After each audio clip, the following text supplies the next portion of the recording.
What's going on, guys, and welcome back to another video, and welcome to your stimulus package update and daily news report for Tuesday, October 19th. Hopefully your week has started off very well, but let's get into what is finally happening. So something finally happened yesterday that we've been waiting on for months. What happened yesterday was Senator Bernie Sanders and Senator Joe Manchin sat down face to face in a meeting and discussed the upcoming infrastructure bill. Now, one thing I just want to address, but with these two people, Senator Bernie Sanders is not one to really come out and just start addressing what was talked about privately. And neither is Joe Manchin. So, the reports on this meeting are very, very thin. We also know that U.S. Progressive Caucus Chairwoman Pramila Jayapal, she actually had a conversation with Senator Manchin and Senator Kyrsten Sinema as well. Both were believed to be over the phone. So progressives and moderates are starting to come together. According to Pramila Jayapal, she has said that even though the media is saying that progressives and moderates have been negotiating this bill for the past few months, that's not the case.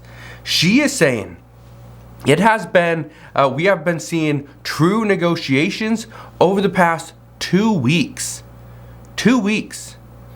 That's crazy because we've been discussing this human infrastructure bill, this $3.5 trillion bill, for the past, 4 to 5 months at least? And she's saying that the true negotiations just started 2 weeks ago. That's crazy to me. That's crazy that we've been talking about this bill for so long and just now lawmakers are starting to come together. That's how far behind many people are in Congress at this time. Here's something else we know. Both sides are talking. However, neither side has committed to having a deal done by the end of this week. When Senator Sanders was asked this, he simply got in his car and left. When Senator Joe Manchin was asked, will the deal be struck by the end of this week? He got in his truck and he left. So, neither side is agreeing or committing on getting this deal done by the end of this week, but the reports yesterday were that was the plan. Let's figure out the red lines, let's figure out where we're at, figure out how we need to come together and create a deal, and let's get that deal done next week. So, we will see. But remember, this isn't going to be the final bill. And it's crazy to think about this as well, that we are talking about a potentially $3.5 trillion bill, but this won't be the final bill because lawmakers have already started discussing the next stimulus package, the next human infrastructure bill, whatever you want to call it.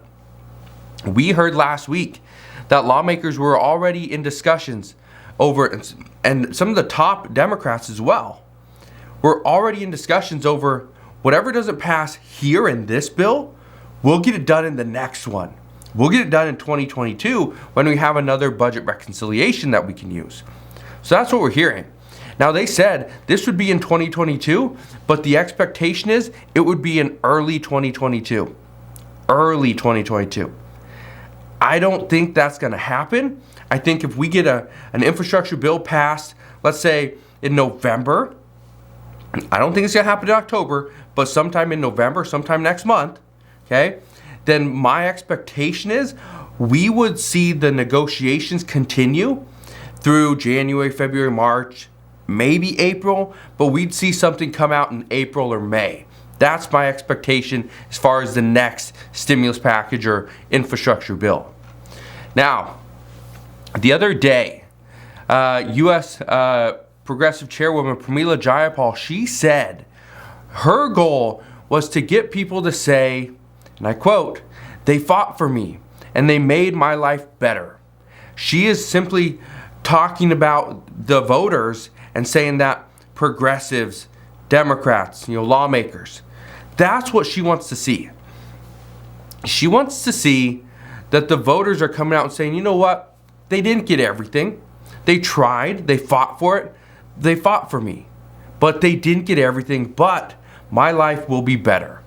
That's what she wants. She says that maybe we won't get everything. That's fine. She understands that. But she will continue to fight for those things because she believes, and progressives believe, that that is what we need to move forward as a country and make sure everybody is giving a better opportunity.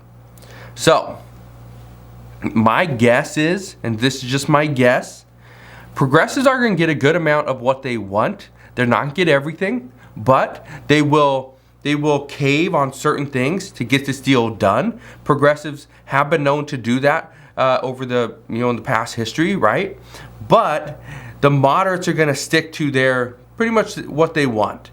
The 1.5, possibly $2 trillion bill. So my guess is it's going to be under $2 trillion.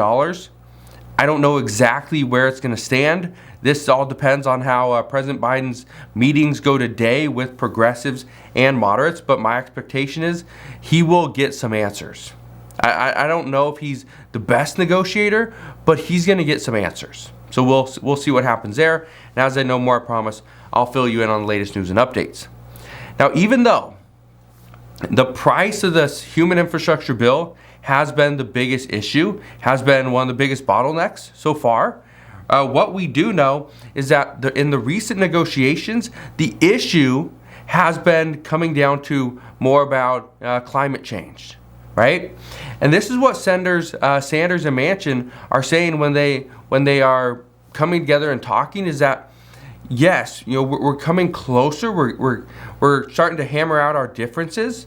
We may not be agreeing on everything just yet, but we're talking. There's discussions. They're ongoing. Now, yesterday, many Democrats were anticipating that the proposal to reduce carbon emissions, this would actually be weakened or completely scrapped moving forward. Okay? This is the big discussion, is climate change. We are still getting reports on this as negotiations continue. Again, when Senator Manchin and Sanders talk, there's very little details that come out of this. So again, I want to provide the details that I can. Manchin, he doesn't approve of these changes. Okay, he doesn't approve of having this this proposal to reduce carbon emissions. He wants this almost doubled. Okay, and I addressed this last week. I'm not going to get into it. There's a lot of details here. I'm not going to get into it today, but he wants that number doubled at least. He says that this is a priority. He sees that this is important to many people. However, this would definitely hurt his state. This would definitely hurt West Virginia.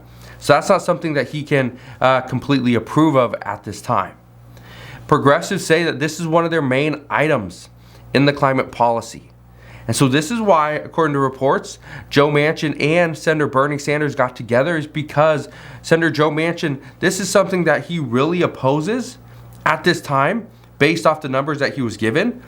But he understands this is a progressive priority, so he's trying to come together and find a compromise. So we'll see if that actually happens. Reports also indicate that Joe Manchin and Bernie Sanders met mainly because of this one bottleneck.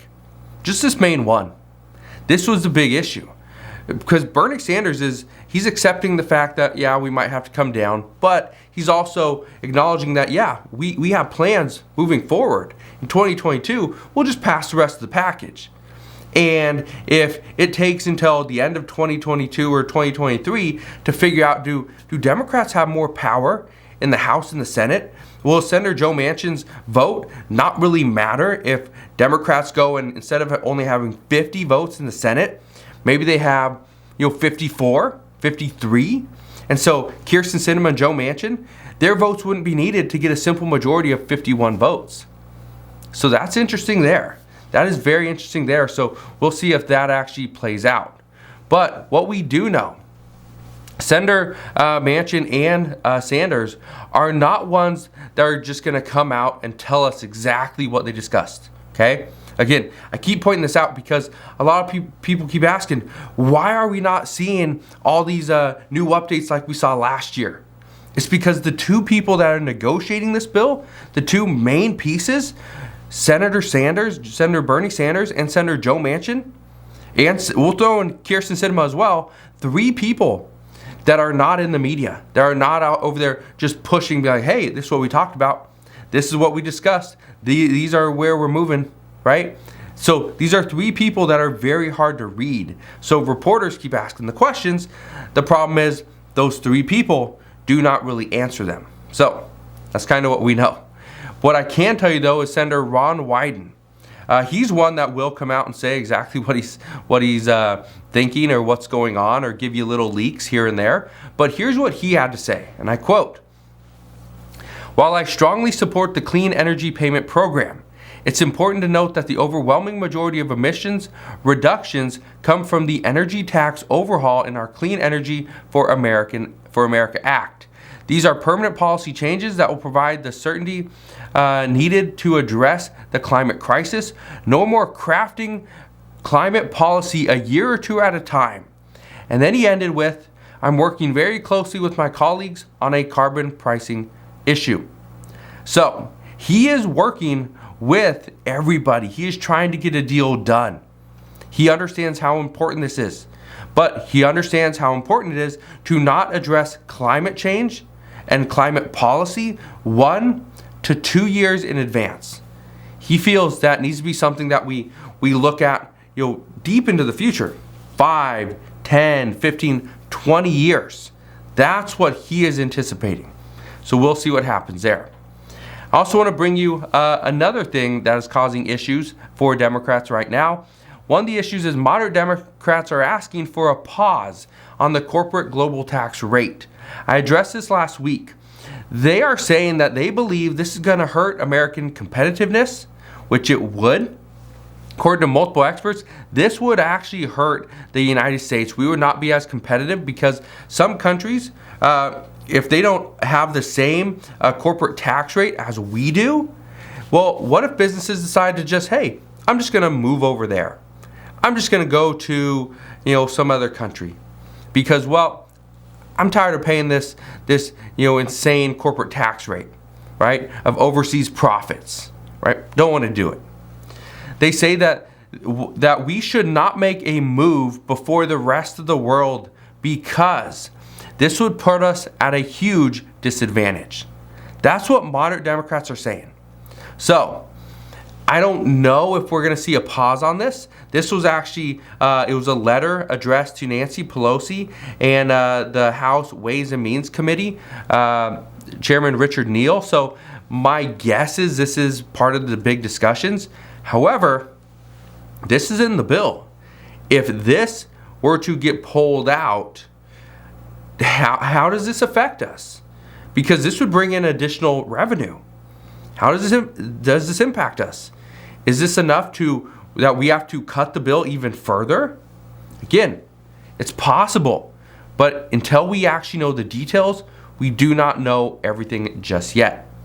So let's address the supply chain issues for a second. And I want to address this because I've been talking about this for the past couple of weeks. I try to put a little bit into every single video talking about the supply chain issues because we are all impacted. Every single one of us is impacted. Okay? Every single one of us. Now, here's what I can tell you. Over the past few days, we've been getting more and more reports about what is going on. First, it was, well, the ports weren't open long enough. We didn't have enough workers to offload the cargo off the ships. Then we didn't have enough truckers to transport the products. Big issue. Then we didn't have enough workers in the stores and the warehouses to put the products on the shelves, right? Big issue. Well, then President Biden came out the other day and he ordered the ports to stay open 24 hours a day, 7 days a week. Sounds great, right? They're gonna be working 24 hours a day, 7 days a week. But then he said they need to be working at least 60 hours per week. Well, 24 times 7 is a lot more than 60.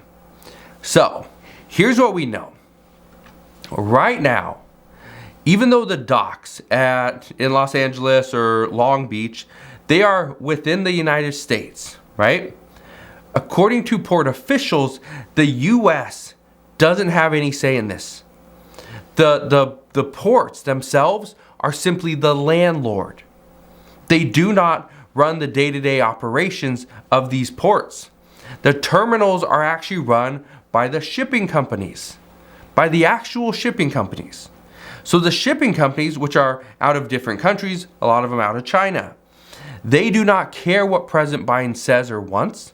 They do not care that we have a shortage of supplies here in the US. They do not care about that, mainly because they are not going to pay 1.3 times the wages for a nighttime worker. They're not going to pay 1.5 times the wages for a weekend worker. And it's because of this that the port is continuing to work with these terminal providers or operators in order to figure out how we can come to some type of resolution. So, according to Representative Doug LaMalfa, he says, and I quote, "We need to start looking at this as a national security issue and need to be more reliant on American-made products so we aren't beholden to ports, shipping lines, and China." So, here's what I can tell you. If President Biden can't do anything about this, if the ports themselves as the landlord can't do much about this, then we are going to see these shipping lines continue to get longer and longer. As of, I believe, Sunday, 2 days ago, we had 88 ships sitting in the sea. They were not being offloaded. They were just waiting. 88. That is up over 10 from like a week ago. So if we continue to see, 5, 10 ships every single week, we're going to be struggling once it comes a little bit closer to December. A little bit closer. We're going to see a little bit over 100 ships sitting out in the waters, just waiting, with a bunch of products that we could be using here in the US, just waiting, just sitting there, doing absolutely nothing. We also have some vaccine news for today. So let me actually break this down. This is actually good news for many people. The FDA is expected to announce sometime tomorrow that Americans can get mixed vaccine and booster shots. It doesn't have to be Pfizer. It doesn't have to be Moderna and Moderna, Johnson & Johnson and Johnson & Johnson. It could be Pfizer and Moderna, Pfizer and Johnson & Johnson, Johnson & Johnson and Pfizer, right? We can mix them. Tomorrow, we are expecting to see that the FDA announce a decision to approve the booster shots for Moderna and Johnson & Johnson, both tomorrow. But we're also expecting to see reports that mixing Pfizer's vaccine with the Moderna vaccine is still highly effective, and it doesn't have any additional risks. This is what the expectation is. We actually saw multiple reports on this just last night and this morning as well. So this is going to be a huge deal for many people, as many people were waiting because they had the Moderna vaccine, but yet it's only the Pfizer and BioNTech booster shot that's available. That's creating an issue. So, according to reports, this will be approved tomorrow, and this is going to help out millions and millions of Americans because now they can go and get the proper vaccine, the proper booster shot, or really just any booster shot, because now that's approved. So when I say now that's approved, I'm pretty much addressing that tomorrow it's expected to be approved. The leak as of today is yes, it's going to be approved tomorrow. So that's what we know as of right now. Again, I just want to thank you guys for watching. Have a wonderful rest of your day. Consider subscribing, and I'll see you guys on the next one.